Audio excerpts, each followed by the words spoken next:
साहेब आज देहानं आपल्यात नसले तरी त्यांचे संस्कार, त्यांचा वारसा, त्यांनी दिलेल्या शिकवणीच्या रूपात हे आपल्यामध्येच आहेत आणि म्हणून अनेक आठवणी त्यांच्या या ठिकाणी अनेक लोक आपल्या मनोगतातून व्यक्त करू शकतात। दादासाहेबांकडे वक्तृत्व होतं आणि त्यांनी कर्तृत्व आणि नेतृत्व सिद्ध केलं। राजकारणातील सज्जन शक्तीच्या पाठीशी ते नेहमी उभे राहत असत। कुणालाही हेवा वाटावा असं समाज मान्यतेचं वैभव त्यांच्या वाट्याला आलेलं आपण पाहिलं। आज दादासाहेबांचं अत्यंत सुंदर असं स्मारक इथं उभं राहतंय आणि 2018 साली मुख्यमंत्री देवेंद्रजी होते, त्यांच्या काळात भूमिपूजन झालं आणि आता त्यांच्याच मुख्यमंत्री काळामध्ये त्याचं लोकार्पण होतं आहे आणि भूषण गवई साहेब देखील या ठिकाणी उपस्थित आहेत। त्यांनी देखील अतिशय या स्मारकाकडे बारकाईने हे स्मारक उभं राहताना पाहिलेलं आहे आणि अनेक हे स्मारक पाहिल्यानंतर आपण दादासाहेबांच्या ज्या काही आठवणी आहेत, दादासाहेबांनी जे काही समाजाला देणं लागतो आणि सामाजिक बांधिलकी जपण्याचं जे काम केलं आहे त्याची प्रचिती या स्मारकाच्या माध्यमातून नक्की येईल। समतेच्या तत्वावर आधारित लोकशाही म्हणजे काय हे दादासाहेबांनी आपल्या प्रदीर्घ राजकीय कारकिर्दीमध्ये दाखवून दिलं। कारण त्यांचं बाळकडूच मुळी साक्षात महामानव भारतरत्न डॉक्टर बाबासाहेब आंबेडकरांकडून मिळालं होतं। महामानवाचा हा पट्टशिष्य प्रखर सूर्यासारखा तळपला। त्यांचं रुबाबदार व्यक्तिमत्वही आपण पाहिलं आणि त्यांच्या स्मारकाच्या रूपानं हे एक लोकशाहीचं मंदिर उभं राहिलं आहे असं म्हटलं तर वावगं ठरणार नाही। आणि या ऐतिहासिक क्षणासाठी संसद, प्रशासन, न्यायपालिका आणि माध्यमं असे लोकशाहीचे चारही स्तंभ, आधारस्तंभ आज या ठिकाणी उपस्थित आहेत। हा योगायोग नाही, कारण त्यांचं कर्तृत्वच एवढं महान होतं, त्यामुळे हे सगळे लोकशाहीचे चारही आधारस्तंभ एकत्र आलेले आहेत। दादासाहेबांना मानवंदना देण्यासाठी संपूर्ण लोकशाही इथं अवतरली आहे असं म्हटलं तर वावगं ठरणार नाही। आणि हा एखाद्या व्यक्तीच्या स्मारकाचा उद्घाटन सोहळा नाही, तर खऱ्या अर्थाने आंबेडकरी विचारांसाठी केलेल्या संघर्ष आणि सेवेच्या स्मारकाचं हे उद्घाटन आहे असं म्हटलं तर वावगं ठरणार नाही।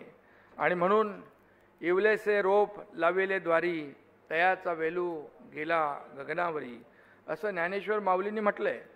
दादासाहेबांनी लावलेलं इवलंसं रोप आज सरन्यायाधीश गवई साहेबांच्या रूपानं वटवृक्षात रूपांतरित झालेलं आपण पाहतोय आणि ही प्रेरणा, ऊर्जा दादासाहेबांमुळे या ठिकाणी आली।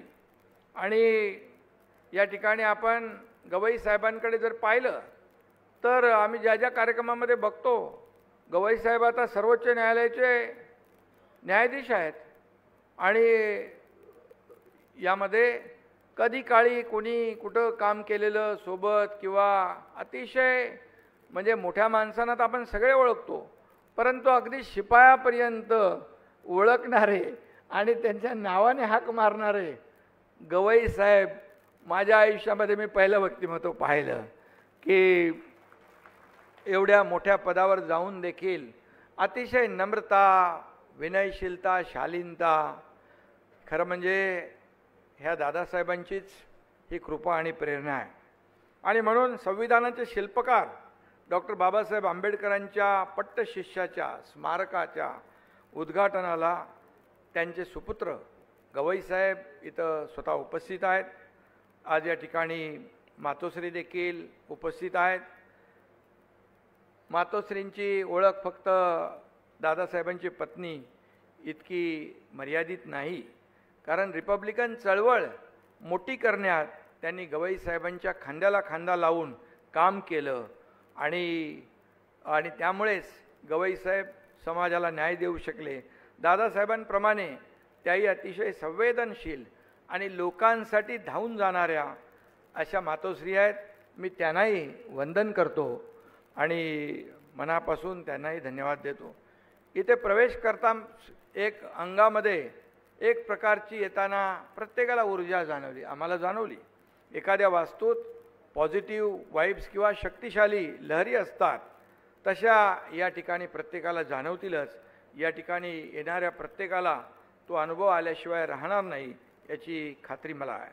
दादासाहेबांकडे केवळ विचारच नव्हता तर सौंदर्य दृष्टीही होती.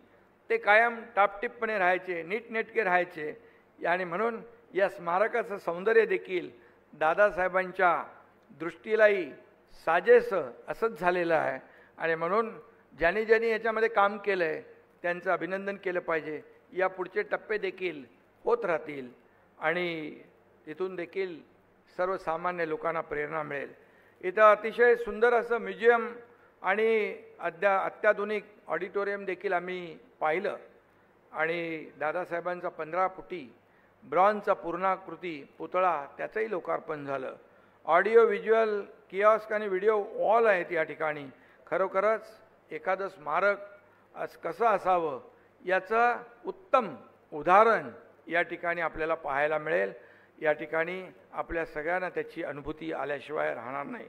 खरोखरच या स्मारकासाठी तळमळीने काम करणाऱ्या सर्वांचं मी मनापासून अभिनंदन करतो. आणि खऱ्या अर्थाने दादासाहेबांचा बायोडाटा पाहिला तर आपण सगळे चकित होऊन जाऊ. मगाशी अजितदादांनी देखील आपल्या भाषणात सांगितलं, कुठलाही राजकीय वारसा नव्हता, पैसा नसताना, कुठलाही भक्कम राजकीय पक्षाचं लेबल नसताना तब्बल 30 वर्ष आमदारकी, 13 महिने लोकसभा, नंतर राज्यसभा, पुढे बिहार, केरळ, सिक्कीमचे राज्यपाल, एवढी प्रचंड अशी कारकीर्द दादासाहेबांनी गाजवली. या सगळ्यापेक्षा महत्त्वाचं म्हणजे ते सर्वसामान्य जनतेतला माणूस ही त्यांची ओळख होती. जनतेच्या हृदयामध्ये त्यांना स्थान होतं. खऱ्या अर्थानं रिपब्लिकन चळवळ बाबासाहेबांनंतर ज्यांनी दादासाहेबांनी जिवंत ठेवण्याचं काम केलं. सत्ता मिळो ना मिळो पण कुठलंही राजकारण न करता त्यांनी आयुष्यभर दलित, शोषित, पीडित लोकांचं खऱ्या अर्थाने दुःख दूर करण्याचं काम केलं. असे दादासाहेब होते. आणि शेवटपर्यंत अतिशय साधे असलेले दादासाहेब 10-1 वर्ष सत्तेबाहेर होते तरीही मगाशी सांगितल्याप्रमाणे त्यांच्या दारातली गर्दी काही कमी झाली नाही. हेच त्यांचं मोठेपण होतं. सत्ता किती पैसे किती कमवले, संपत्ती किती कमवली, यापेक्षा माणसं किती कमवली, माणसांचं प्रेम किती कमवलं, हे दादासाहेबांच्या कृतीतून आपण पाहिलेलं आहे. आणि म्हणून दारापूर गावच्या सामान्य कुटुंबातले दादासाहेबांचा या ठिकाणी जन्म झाला. वडिलांच्याबद्दल मगाशी अजितदादांनी सांगितलं, जेमतेम छोटी शेती, एक म्हैस, एवढीच इस्टेट होती. पण सगळ्यात मोठं होतं की त्यांच्या शब्दाला मान होता. त्यांचा शब्द कोणी पडून देत नव्हता. आणि म्हणून वडिलांनी हिंमत दिली आणि दादासाहेब समाजकार्यात उतरले. दादासाहेब गायकवाड हे त्यांचे गुरु होते. गायकवाड यांच्या नेतृत्वाखाली झालेल्या भूमिहीनांच्या सत्याग्रहातून गवईसाहेबांचा उदय झाला. आणि त्यावेळेस महाराणी गुरढोरं वाहून न्यायची नाहीत, मेलेल्या जनावरांचं मांस खायचं नाही, या भूमिकेने रासू गवई त्या ठिकाणी दादासाहेब चर्चेमध्ये आले. आणि नवबौद्धांच्या सोयीसुविधांसाठी त्यांनी केलेलं आंदोलन देशभर गाजलं. आणि म्हणूनच ते बाबासाहेबांच्या विचारांशी सदैव एकरूप आणि प्रामाणिक राहिले. आणि म्हणून ज्यांनी बाबासाहेबांच्या विचारांशी छेडछाड करून पाहिली, घटनेला हात लावू पाहिला, तेव्हा गवईसाहेब, दादासाहेब त्यांच्यावर तुटून पडायचे. आणि म्हणून सभागृहामध्ये देखील या ठिकाणी विरोध करताना मगाशी अजितदादांनी सांगितलं, दातांनी आणि नखांनी विरोध करतो. हे खरं म्हणजे दादासाहेब होते. ते कधीही तडजोड करत नव्हते. आणि म्हणून अरुण शौरी यांच्या एका पुस्तकामध्ये वर्शिपिंग फॉल्स गॉड या पुस्तकात डॉक्टर बाबासाहेब आंबेडकर यांच्याविषयी आक्षेपार्ह विधान होतं. आणि म्हणून शौरी यांचं कुठेही नाव न घेता त्यांनी सगळं सभागृह धन आणून सोडलं होतं. देशभरात त्यांचं कौतुक झालं. सखोल अभ्यास करून निर्भीडपणे विचार मांडणारे खासदार अशी त्यांची छाप त्यांनी पाडली, हे दादासाहेब होते. आणि म्हणून 1998 साली महाराष्ट्रातून 5 दलित खासदार ओपन सीट्समधून लोकसभेवर निवडून गेले, त्यात दादासाहेब होते. हे त्यांचं मोठेपण होतं. आणि म्हणून 1964 पहिल्यांदा दादासाहेब विधान परिषदेवर निवडून आले. 4 वर्षांनंतर विधान परिषदेचे उपसभापती बनले. त्यानंतर त्यांनी राजकारणामध्ये कधी मागं वळून पाहिलं नाही. त्यांचा कोणी गॉडफादर नसताना, राजकीय पार्श्वभूमी नसताना हे सगळं घडलं, कारण गवईसाहेब अजात शत्रू होते. ते दिलखुलास, मनमिळावू स्वभावाचे होते. त्यांचे सर्व पक्षामध्ये मित्र होते, हितचिंतक होते. आणि म्हणूनच या सगळ्या गोष्टी शक्य झाल्या. वसंतदादा पाटील असतील, नाशिकराव तिरपुडे असतील, शंकरराव चव्हाण असतील, बॅरिस्टर अंतुले असतील, उत्तमराव पाटील असतील, गोपीनाथ मुंडे असतील, प्रमोद महाजन, या सगळ्यांशी त्यांचे जवळचे संबंध होते. जयंतराव टिळक यांना सभापती होता यावं म्हणून त्यांनी त्यांच्याकडे हाती आलेली संधी, आपण चान्स म्हणूया, सोडून दिला. आणि म्हणून विश्वासार्हता ही त्यांची मोठी हमी होती. आणि म्हणून हा त्यांचा मोठेपणा होता. आता राजकारणामध्ये आपण पाहतो, अजितदादांनी देखील त्याचा उल्लेख केलेला आहे. एकदा परदेश दौऱ्यावर अटल बिहारी वाजपेयीजींना थंडी वाजत होती, तेव्हा दादासाहेबांनी आपल्या अंगावरची शाल त्यांच्या अंगावर टाकण्याचं जे काम केलं, ते देखील एक मनाचा मोठेपणा कसा असतो. आणि दुसऱ्याची अडचण दूर करण्यासाठी काय करावं, याच्यातून दादासाहेबांच्या कृतीतून प्रचिती येते. आणि म्हणून पानाचं डब्याचं तर अजितदादांनी सांगितलेलं आहे, ते सगळ्यांना माहीत आहे. आणि म्हणून ते जे करायचं आहे ते अगदी मन मोकळेपणाने करायचे.